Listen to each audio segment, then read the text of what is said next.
La moitié des nations africaines sont confrontées à un surendettement avec une dette extérieure dépassant les 1000 milliards de dollars.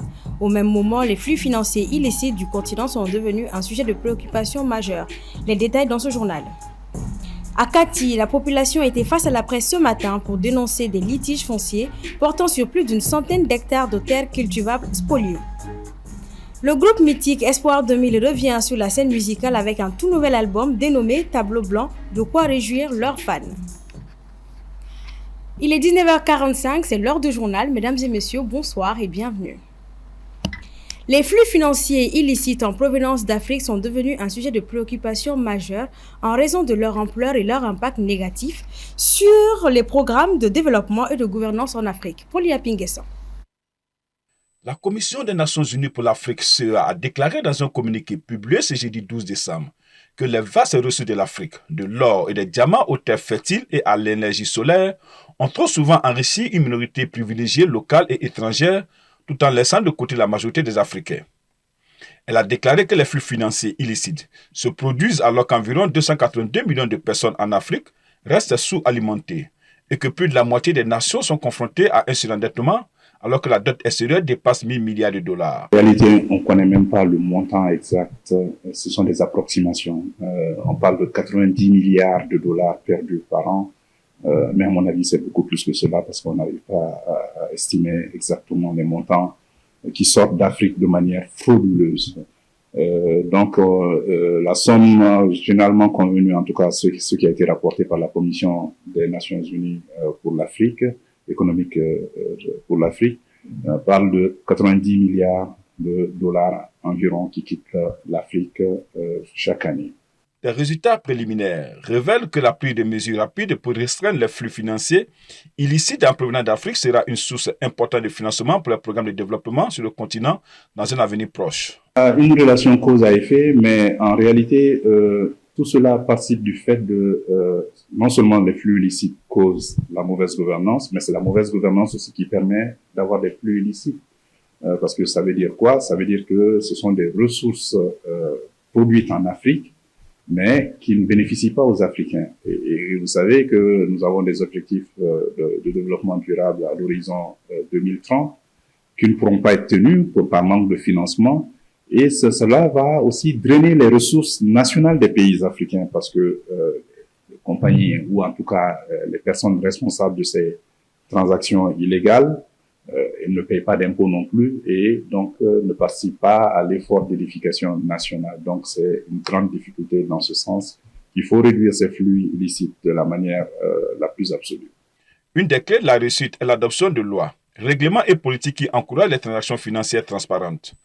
Il faut mettre des stratégies, mais il faut que ce soit des stratégies de coopération au niveau international. Parce que les ressources, les flux illicites financiers qui quittent l'Afrique vont ailleurs. Et on a bien identifié que généralement c'est dans les comptes offshore et dans certains pays où on peut bénéficier d'avantages fiscaux considérables. Donc, il faut en amont, il faut une stratégie de prévention. En amont, il faut que nous ayons des systèmes de gouvernance, c'est-à-dire la manière dont nous gérons nos pays et que nous administrons nos pays, que ce soit de manière où la redevabilité sera de mise. Saïd Adedjoumobi, directeur de la planification stratégique à la Commission économique pour l'Afrique, de déclarer que le paradoxe de l'abondance en Afrique est aussi visible que frustrant. Un continent doté d'immenses richesses naturelles, mais accablé par la pauvreté, la faim et une dette insoutenable. Les ministres des Affaires étrangères de la Confédération des États du Sahel réunis à Niamey pour discuter de l'intégration régionale et des défis sécuritaires ont réaffirmé leur décision irréversible de leur pays de quitter la CEDEAO. Cette réunion s'est tenue alors que le Parlement de la Communauté économique des États de l'Afrique de l'Ouest a approuvé le budget consolidé de 2025 et appelé à une prorogation du délai de retrait du Mali, du Burkina et du Niger, fixé initialement au 29 janvier 2025. Au Mali, la majorité des litiges portent sur la spéculation foncière. Le cercle de Kati n'est pas épargné par cette situation qui est plus accentuée. Pour preuve, ce sont plus d'une centaine d'hectares de terres cultivables spoliées qui soulèvent la colère de la population. Soumaïla Fane pour plus de précisions. Dans le cercle de Kati, les accaparements massifs de terres agricoles au profit d'intérêts privés constituent depuis un certain temps une véritable épine dans la gestion du foncier. Une pratique que les jeunes et les autorités coutumières de la localité dénoncent avec véhémence. Nous, regroupement des victimes de la spéculation foncière dans le cercle de Kati, subissent le harcèlement des spéculateurs fonciers, soi-disant qu'ils détiennent des titres fonciers de près de 1000 hectares à Sirakoro-Niaré, Toubana et Sanafra. Considérant que ces accaparements massifs de terres de culture au profit d'intérêts privés, les titres fonciers ont été créés sur toutes nos terres de culture sans le respect des formalités substantielles, sans la création de commissions d'enquête. Les titres fonciers ont été cédés à des spéculateurs fonciers qui, à leur tour, revendent à l'État chaque fois que leurs manœuvres sont découvertes. Cette situation est très inquiétante car elle a des conséquences fâcheuses sur l'agriculture faute de terres cultivables. N'i ye Katina lamini yɛrɛ lajɛ Sénégal dugukolo k'a fɔ ko mina hakɛ dɔ f'i ye k'a touchelen bɛ o la mais min tɛ yɛlɛma fiyewu n'o kuranɛ hayɛlɛma don a ka ca hectare 3,000 ye min minɛlen no Kati dugu kɔnɔ ani Kati lamini na a ka ca hectare 3,000 an ye min fɔ sisan o 1000 nin mais ne bɛ se k'an kali min kan 3,000 a b'o bɔ a bɛɛ agence immobilier ye n'i ye fɛn fɛn ɲininka b'a ko titre b'a bolo k'a minɛ a fɔ Kolokani a goudronda si tɛ yen min feerelen tɛ. Toubana, il y a une partie de Toubana qu'on appelle Djé. Toubana a œuvré tout le temps depuis que Toubana est créé. Les habitants de Toubana cultivent là-bas. Il y a des puits, il y a des jardins partout. C'est des terres cultivables. C'est les seuls endroits qu'ils peuvent se nourrir. Mais on trouve que ça, vous trouverez que cela est menacé. À Sirakoro-Niaré, il y a même des plantes qui sont dedans, des manguerets. Et jusqu'à 0 pas de Sirakoro-Niaré, tu trouveras que ça, c'est une véritable menace. Ces 10 ans victimes de spéculation foncière, ces populations ne comptent pas lésiner sur les moyens pour la sauvegarde de leurs terres. Elles en appellent donc les autorités du pays à tout mettre en œuvre afin que ces terres spoliées puissent leur être restituées pour le développement agricole. La récente chute du régime de Bachar al-Assad en Syrie, suivie de la prise de pouvoir de la coalition qualifiée d'islamiste Hayat Tahrir al-Sham, soulève de vives inquiétudes pour la sécurité internationale, en particulier en Afrique et dans la région sahélienne. Assitoumani Koulibaly. La coalition qualifiée d'islamiste Hayat Tahrir al-Sham HTS, constituée majoritairement des transfuges d'Al-Qaïda et de l'État islamique, pourrait redéployer ses combattants vers d'autres fronts, notamment en Afrique. En 2015, la défaite de l'État islamique avait déjà provoqué un afflux d'éléments terroristes vers le Sahel, renforçant les rangs de l'État islamique au Grand Sahara. Si les HTS adoptent une stratégie similaire, cela pourrait entraîner un nouvel afflux de combattants aguerris dans la zone, aggravant une situation sécuritaire déjà fragile.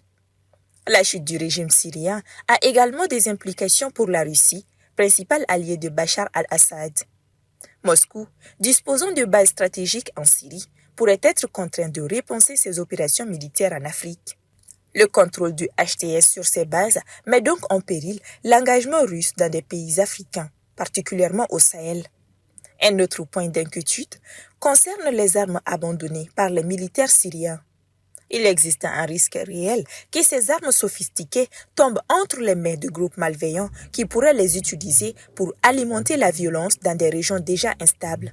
Ce scénario rappelle la situation en Libye après la chute de Kadhafi, quand un stock d'armement a été détourné par divers groupes armés, exacerbant l'insécurité dans toute la région. Par ailleurs, les groupes terroristes opérant au Sahel pourraient s'inspirer des tactiques du HTS pour intensifier leur offensive. Cette dynamique pourrait entraîner une augmentation des attaques contre les forces armées locales et les civils, aggravant ainsi l'insécurité. Enfin, la rivalité russo-turque, très présente en Syrie, pourrait également se déplacer vers l'Afrique, ajoutant une couche supplémentaire de complexité. Alors que les relations entre la Russie et ses partenaires africains semblent au beau fixe, cette rivalité pourrait influencer les alliances et les interventions militaires sur le continent. La chute du régime syrien et la montée en puissance du HTS représentent une nouvelle donne géopolitique, avec des conséquences potentielles pour l'Afrique et le Sahel. Pour y faire face, les acteurs africains doivent tirer la leçon que la sécurité ne peut être sous-traitée. Ils doivent également renforcer leur résilience et consolider leurs partenariats régionaux et internationaux afin de prévenir une aggravation de l'insécurité. L'Assemblée nationale sud-coréenne a voté ce samedi 14 décembre en faveur de la destitution du président Yoon Suk-yeol à la suite d'une motion sanctionnant sa déclaration controversée de la loi martiale dans la nuit du 3 au 4 décembre par 204 voix pour, 85 contre, avec 3 abstentions et 8 bulletins nuls. Cette décision pourrait marquer un tournant décisif dans la vie politique du pays. Selon la procédure sud-coréenne, cette décision doit maintenant être validée par la Cour constitutionnelle qui dispose de 180 jours pour statuer. En attendant, les pouvoirs du président sont suspendus et le Premier ministre assurera l'intérim. Culture pour boucler ce journal, le samedi 7 décembre 2024 a marqué la sortie officielle de Tableau Blanc, l'album tant attendu du groupe mythique Espoir 2000. L'attente est enfin terminée pour leurs fans. Paulia Pinguesson. Aujourd'hui je suis la cible, je me sens invincible. Malgré mon moral indocile, je savais que ce serait pas facile. À nous la maille. Easy oh, yeah you are oh yeah. Easy oh, yeah you are oh yeah. Intitulé Tableau Blanc, cet album promet d'être un chef-d'œuvre incontournable de Zouglou. Alliant des rythmes envoûtants et des paroles profondes, Espoir 2000 transportera les auditeurs dans un voyage musical captivant. On sait qu'un tableau, c'est là où on passe les messages, on adresse la connaissance et tout. Voilà, là on pose le tableau. Le blanc, c'est symbole de vérité et de paix. Il faut te dire que l'album, c'est un ensemble de messages de vérité et de paix. Selon la critique, cet album marque une fusion innovante entre tradition et sonorité moderne, assurant ainsi une place durable dans l'histoire de la musique zouglou.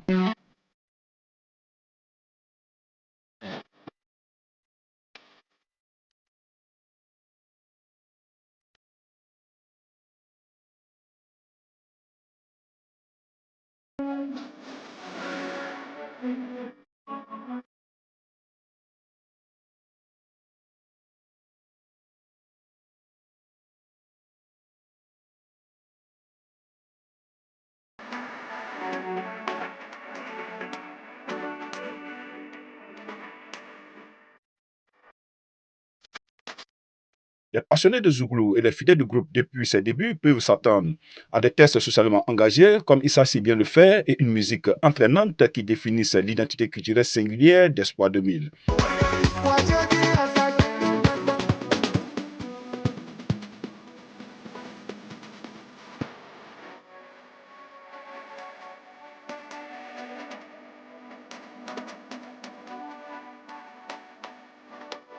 Valérie, cofondateur et alter ego musical de Passaco, tombe gravement malade.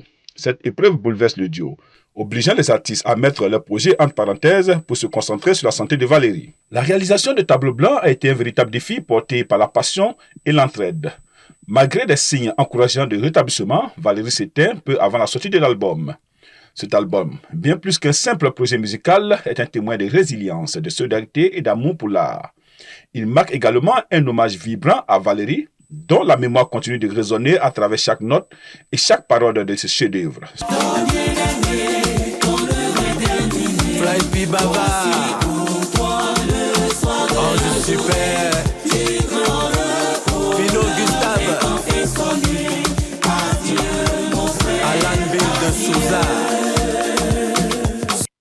Et c'est cette note culturelle qui referme ce journal. Merci de l'avoir suivi. Excellent week-end en compagnie de nos programmes.